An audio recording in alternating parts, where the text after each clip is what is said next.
예전에 우리 조상들은 풍수 지리에 대해서 많이 민감했습니다. 그래서 묘자리를 쓸 때도 어디가 좋은가, 어디가 좋은 또 복이 흘러가는 자리일까를 찾았고, 집터를 마련할 때도 어디가 좋은 땅이고 어디가 안 좋은 땅인가, 이런 것을 많이 따졌습니다. 오늘날도 명당이 직장에 있다라고 얘기를 합니다. 직장의 명당은 직장 상사의 눈에 제일 안 보이는 구석자리, 뭐 이런 자리가 명당이다라고 얘기를 합니다. 우리 예배당에도 명당 자리가 있을까요, 없을까요? 어디가 명당 자리겠습니까? 앞자리, 성가대 자리, 이렇게. 어떤 교회는, 우리 교회는 없지만 많은 교회들이 기둥이 있습니다. 기둥 뒷자리입니다, 이렇게 얘기하시는 분들도 있는데, 기둥 뒤에 앉으면은 이제 눈이 안 보이고 좋을 수도 있고 여러 가지가 있겠지만, 우리 교회는 기둥이 없잖아요. 우리 교회에서 명당 자리는 앞자리다라고 말씀을 드리고 싶습니다. 그래서 가능한 앞자리에 앉으시고 은혜 받으시기를 축복합니다. 특별히 오늘 부흥성회가 저녁부터 시작이 됩니다. 하나님께서 우리에게 준비하신 그 시간인데 어디에 앉으셔야겠습니까? 앞자리를 사모하시고 앞자리에 앉으시고 누구보다 많은 은혜를 누리시는 우리 성촌교회 모든 성도님들 되시기를 축복합니다. 교회에서 부흥회를 하는 이유가 있습니다. 뭐 다른 이유가 아니라 성도님들이 은혜 받게 하려고 부흥회를 하는 겁니다. 담임 목사가 다 헤아리지 못하고 다 전달하지 못하는 또 그런 말씀들도 있을 거고, 또 채워지지 못하는 부분에서 또 채워짐도 있을 거고요. 맨날 똑같은 밥만 먹으면 맛이 없습니다. 때로는 다른 밥도 다른 반찬도 먹으면 색다른 또 즐거움과 맛이 있습니다. 그래서 이 시간은 온전히 성도님들을 위해 준비된 시간입니다 라고 말씀을 드리고 싶습니다. 그래서 은혜 받기를 사모하셔야 됩니다. 내가 그 자리에 나와야겠다. 은혜 받는 일에 내가 손해가 있어서는 안 되겠다. 어떤 일을 제쳐놓으시더라도 열 일을 제쳐놓으시고 은혜 받는 자리에 나오시기를 축복합니다. 그래서 특별히 이번 부흥성회는 나를 위한 자리다. 우리 한번 따라해 보겠습니다. 나를 위한 자리다.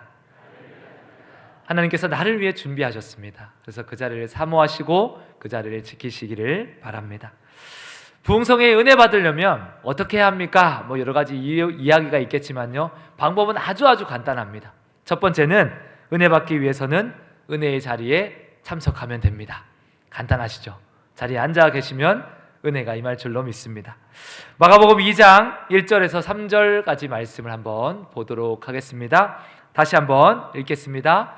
수일 후에 예수께서 다시 가버나움에 들어가시니 집에 계시다는 소문이 들린지라 많은 사람이 모여서 문 앞까지도 들어설 자리가 없게 되었는데, 예수께서 그들에게 도를 말씀하시더니 사람들이 한 중풍병자를 네 사람에게 메워 가지고 예수께로 올세.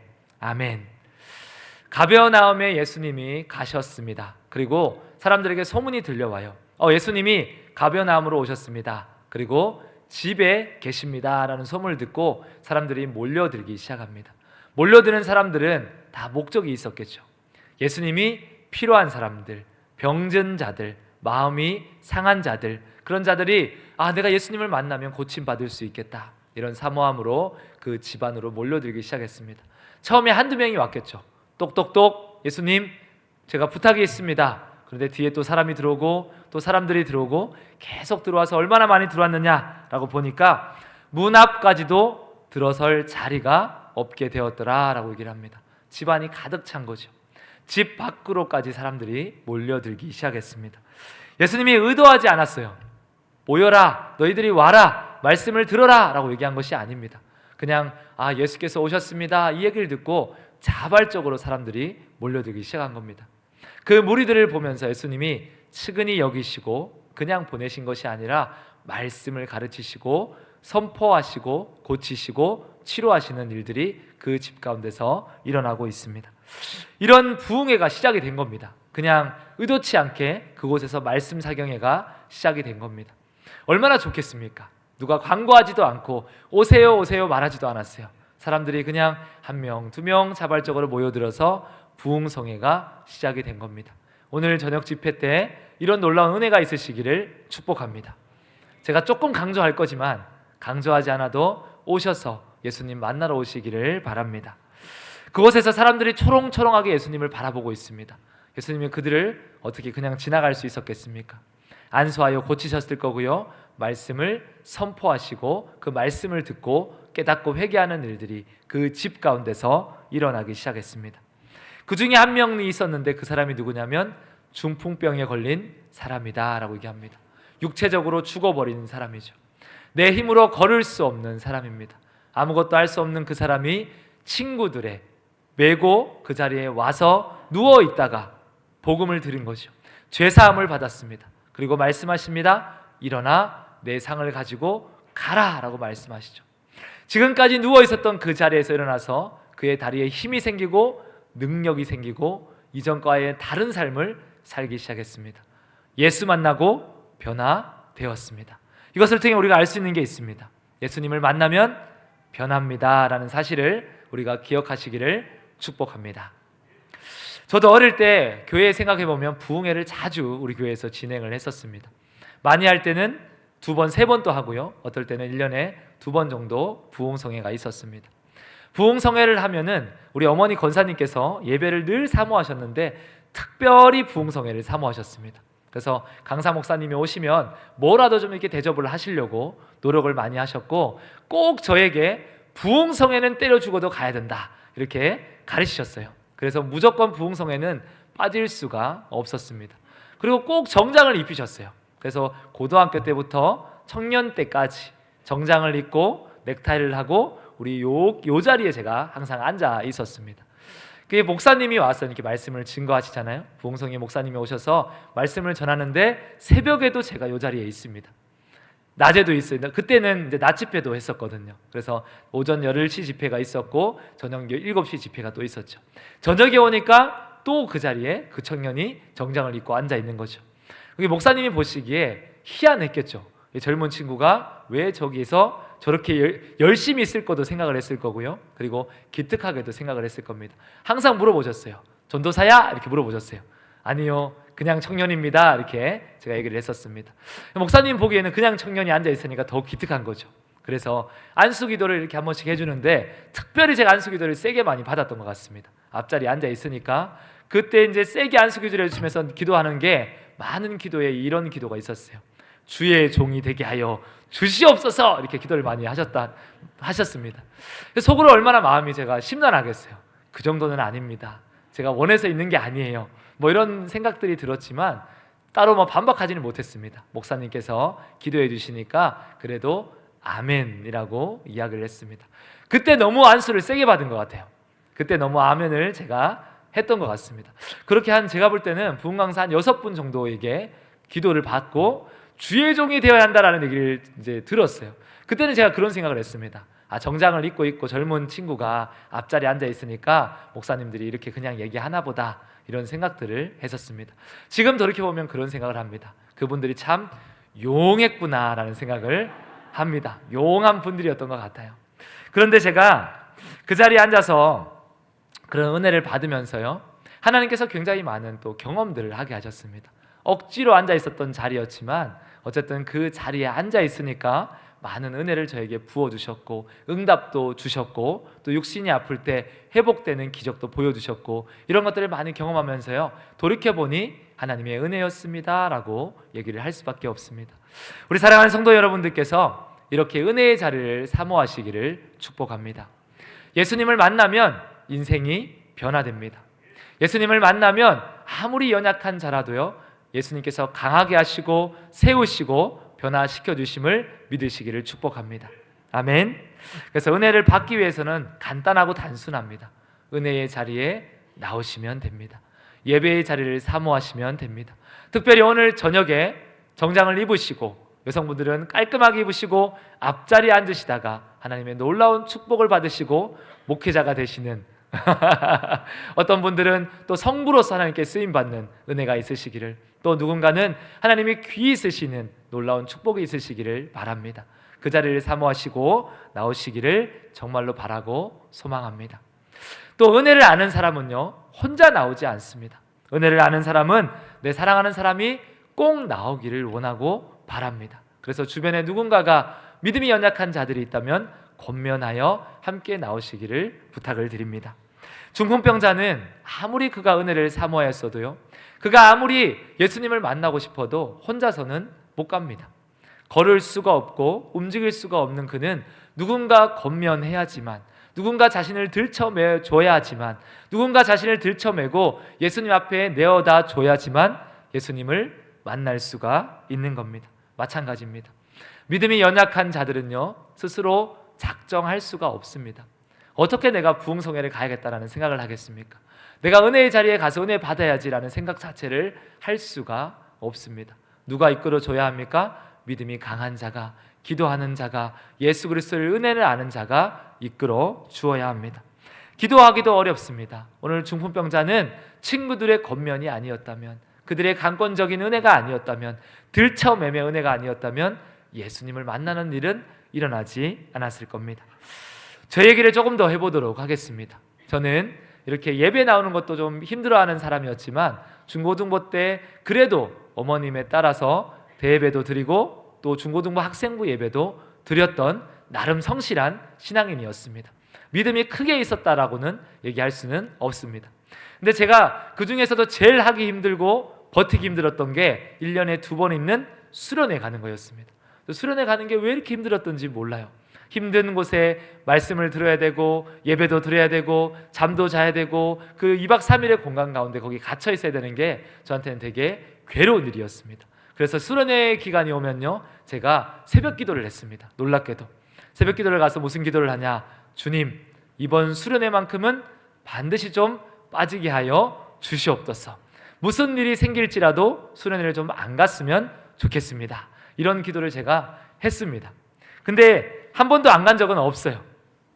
그때 이제 지혜를 내서 수련회를 어떻게 하면 안 갈 수 있을까라는 여러 가지 생각들을 합니다. 그 지혜를 가지고 이제 선생님들이 얘기를 하죠. 수련회 가자. 그러면 제가 이번에는 이런 이유 때문에 갈 수가 없습니다라고 얘기를 해요. 선생님들은 뭐 이해를 해주십니다. 그러냐? 이제 다음은 목사님 차례입니다. 목사님이 얘기를 해요. 왜 안 가냐? 수련회 가자라고 얘기를 합니다. 제가 이번에는 진짜 일이 있어서 못 갑니다라고 얘기해요. 설득을 당하다가 목사님까지 제가 이긴 사람입니다.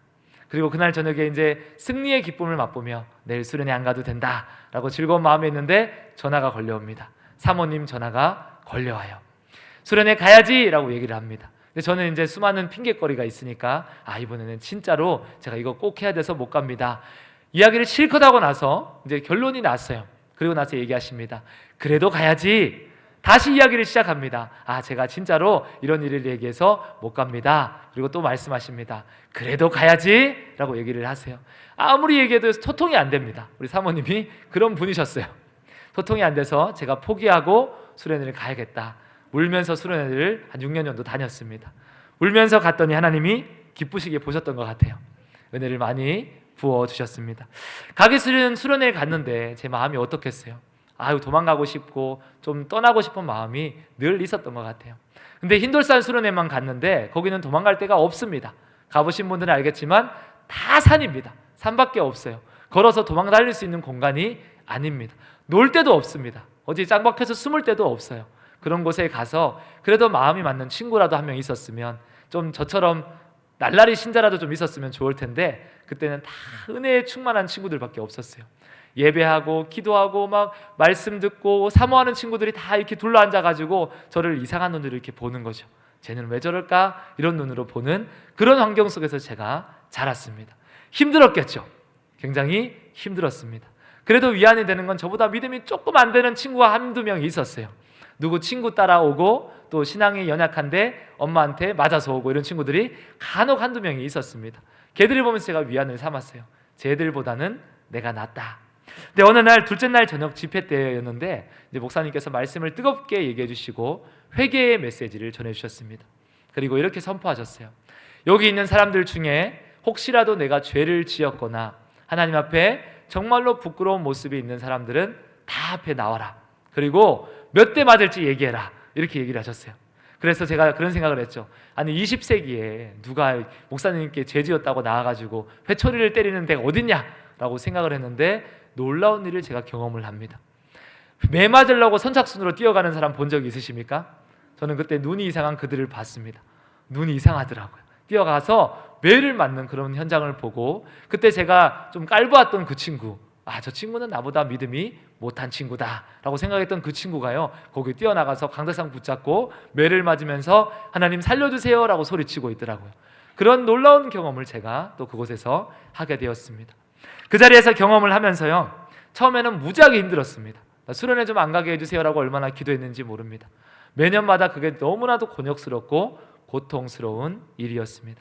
근데 시간이 지나가면서요, 제가 어떻게 바뀌냐면 이제 조금씩 마음이 그들이 만난 하나님이 어떤 분인가에 대해서 궁금해지기 시작했습니다. 하나님에 대해서 관심이 가지기 시작했어요. 그들이 하는 기도에 대해서 나도 기도를 좀 잘했으면 좋겠다라는 마음이 생기기 시작했습니다. 그리고 나서 수련회 갔다 오면 그때부터 제가 새벽 기도를 나가기 시작했습니다. 그전에는 수련회 전에 새벽 기도를 갔어요. 수련회 안 가려고. 근데 그 후에는 수련회 끝나고 새벽 기도를 시작했습니다. 시작한 이유는 하나님, 나도 은혜를 경험하고 싶습니다.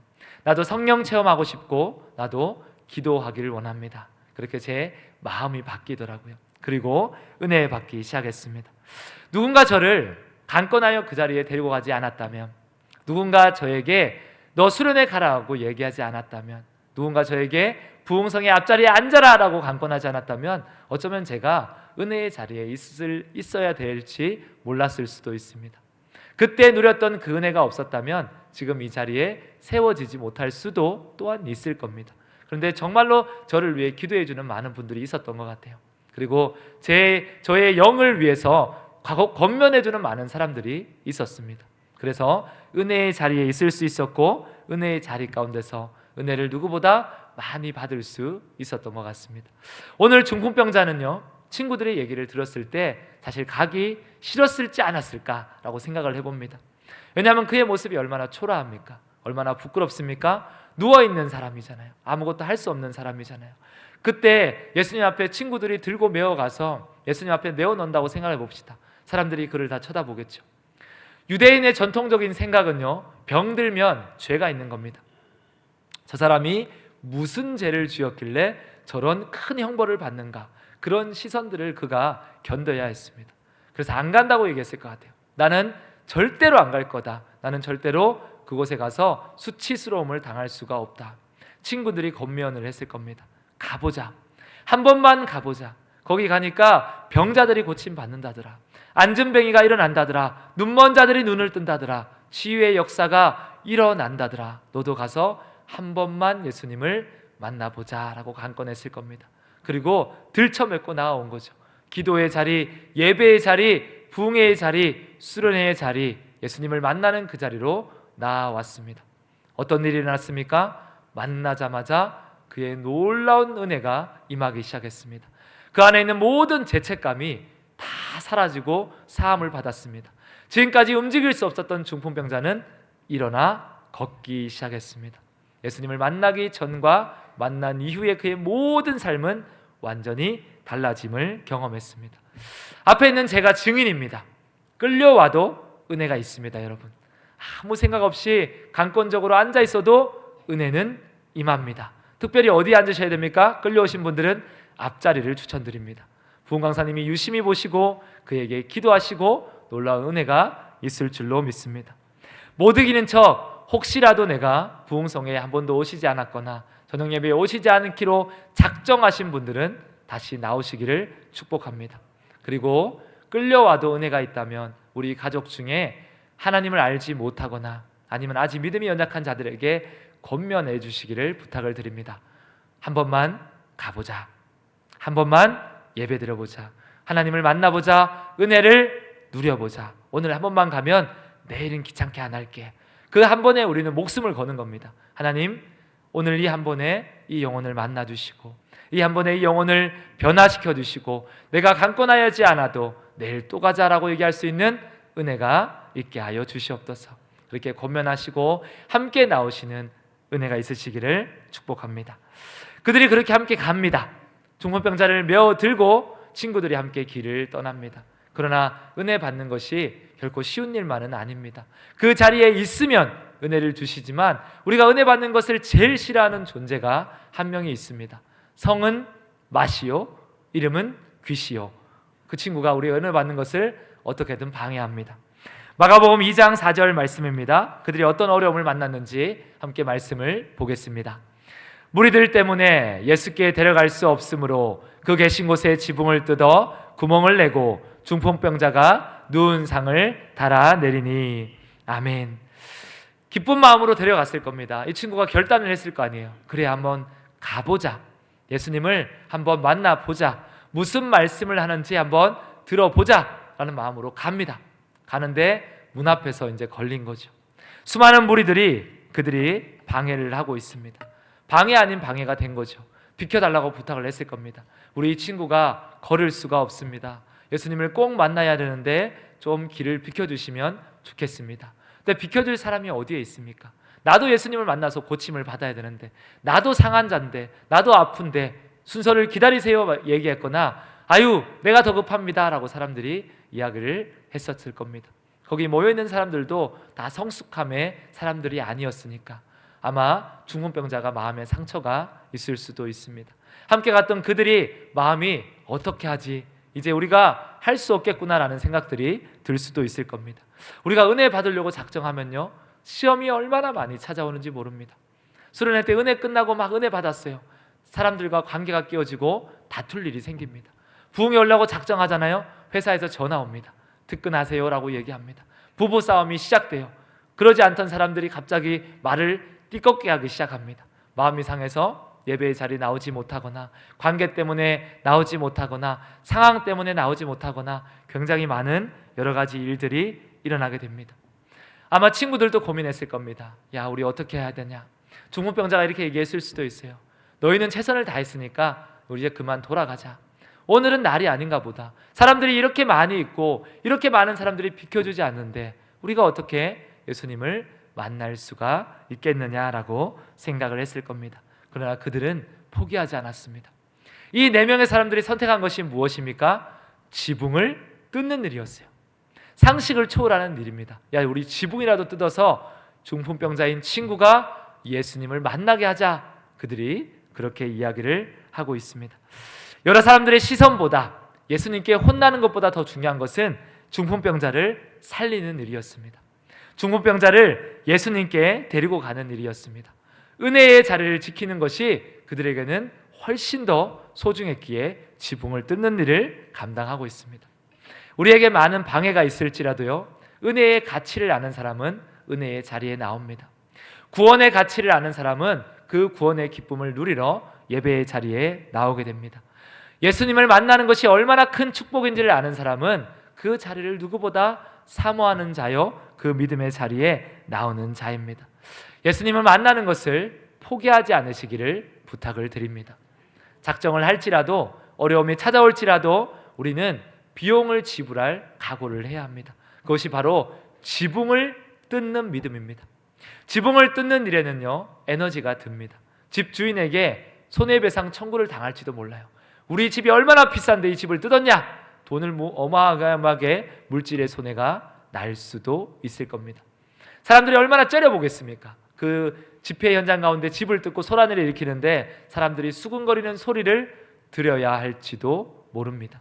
심지어 예수님께 혼날지도 모르는 각오를 해야 합니다. 그들은 그 자리를 가기 위해서 비용을 지불해야 합니다. 여러분, 우리에게 하나님께서 은혜는 값이 없는 은혜입니다 라고 얘기합니다. 예수님께서 십자가에 죽으시고 우리에게 구원을 값없이 주셨습니다. 그 은혜의 자리를 지키기까지는요, 비용이 지불이 되어야 합니다. 저와 여러분의 시간이 들어가야 되고요, 저와 여러분의 어떤 각오가 필요합니다. 그 비용을 지불하시기를 축복합니다. 그것을 지불할 만큼의 가치가 이곳에 있습니다. 그리고 나아가서 끝까지 그 자리를 지키시기를 바랍니다. 그들이 얼마든지 우리 여기까지는 괜찮지 않냐, 여기까지 왔으니까 조금 기다려보고 안 되면 돌아가자라고 얘기할 수 있습니다. 오늘 저녁에 한번 와보고 내일은 피곤하니까 직장 가니까 그만 가야지. 여러분, 둘째 날의 은혜가 임하면 어떡합니까? 셋째 날의 은혜가 임하면 어떡합니까? 제가 예전에 이런 경우가 있었습니다. 마트에 갔는데 줄이 어마어마하게 서 있더라고요. 거기에 이렇게 써 있었습니다. 돼지고기 삼겹살 50% 할인. 그래서 내가 사람들이 이 삼겹살을 싸니까 이렇게 많이 사 먹으려고 줄을 서 있나 보다. 그래서 제가 삼겹살 사서 애들이랑 구워 먹어야지 생각하고 줄을 섰습니다. 한 30분을 기다렸어요. 한참 뒤에 드디어 제가 삼겹살을 살 차례가 되었습니다. 알고 보니까 그 줄은 삼겹살 줄이 아니고 포켓몬빵 줄이었어요. 제 앞자리까지 왔습니다. 제가 포기를 했겠습니까? 안 했겠습니까? 포켓몬빵, 지금까지 기다린 것이 아까워서 포켓몬빵도 사고 삼겹살도 샀습니다. 뭐 우스갯소리지만 우리가 예배를 드리고 하나님 앞에 나왔는데 은혜 받을 때까지 그 자리를 지키시기를 축복합니다. 새벽에 빠지면 어떡합니까? 그때 하나님이 날 만나주시면 어떡해요? 저녁에 혹시라도 셋째 날 마지막 날에 은혜 주시면 어떡합니까? 작정하시기를 바랍니다. 지붕을 뜯는 믿음으로, 지붕을 뜯는 각오로 하나님, 내가 이번 기회에 반드시 하나님을 만나겠습니다. 은혜를 누리겠습니다. 식어버린 신앙의 열정을 회복하기를 원합니다. 하나님의 은사를 경험하고 놀라운 은혜를 체험할 수 있는 시간 되기를 원합니다. 주일 저녁부터 수요일 저녁까지 새벽부터 또 나오셔서 은혜를 받으시기를 정말로 축원드립니다. 예수님께서 그들의 모습을 보면서요, 너희들이 어떻게 지붕을 뜯냐 말하지 않습니다. 이렇게 말씀하십니다. 마가복음 2장 5절 말씀입니다. 함께 읽겠습니다. 예수께서 그들의 믿음을 보시고 중풍병자에게 이르시되 작은 자야 내 죄 사함을 받았느니라 하시니 아멘. 그들의 그 모든 행위를 믿음으로 보십니다. 무례함으로 보시지 않고요, 그들의 모습을 보면서 정말로 소란스러운 행동으로 보시진 것도 아닙니다. 얼마나 너희가 나를 만나길 원했길래 지붕을 뜯으면서 왔느냐, 너희들의 믿음을 보고 내가 그를 고쳐줄 것이다 라고 이야기를 하고 있습니다. 그들이 그렇게까지 할 수 있었던 근거는요, 하나님을 만나면 고침받을 수 있다, 예수님을 만나면 변화된다라는 확신이 있었기 때문입니다. 그리고 내가 이런 행동을 할지라도, 이런 소란을 피우서라도 은혜의 자리를 사모하는 나의 모습을 예수님은 이해하실 것이고 사랑하실 것이다 라는 그 확신이 있었기 때문입니다. 은혜의 자리에 나오는 데까지 많은 방해가 있을 수도 있습니다. 그것이 제일 큰 방해는 저와 여러분 자신이 될 수 있어요. 육체의 피곤함 때문에, 나오지 못하는 여러 가지 상황들 때문에 나 자신이 가장 큰 방해요, 걸림돌이 될 것입니다. 작정하시고 정말로 계획 세우시고 나오시기를 부탁을 드립니다. 어머니께서 왜 그렇게 아들에게 강조하셨는지 생각을 해보면요, 왜 그렇게 부흥회에 가야 되고, 부흥회 가면 정장을 입어야 되고, 앞자리에 앉아야 되고, 수련회를 빠지면 안 되고, 주일 성수를 했어야 하는지 지금 생각해 보면요, 그 일은 타협할 수가 없는 일이었습니다. 하나님을 만나는 일은 타협해서는 안 되는 일이었습니다. 그렇게 저는 신앙을 배웠습니다. 하나님 앞에 나와서 은혜의 자리에 강제적으로 앉아 있었는데 하나님이 그렇게도 은혜를 주시더라고요. 사모하는 자에게는 얼마나 주시겠습니까? 지붕을 뜯는 자들에게 네가 나를 그런 상황에도 불구하고, 만나지 못하는 상황에도 불구하고 나를 보러 나와왔는데 하나님이 어떻게 안 이쁘게 보시겠습니까? 부흥 강사님이 제 머리를 흔들고 주의 종이 되게 하여 주시옵소서 기도한 것처럼 우리 예수님께서 우리의 모습을 보시고 우리의 피로를 채우시고 우리의 연약을 강하게 하시며 우리의 믿음을 담대케 하시며 성령의 충만한 은혜를 부어주실 줄로 믿습니다. 아멘. 은혜의 자리를 사모하시는 사랑하는 송천교회 모든 성도님들 되시기를 축복합니다.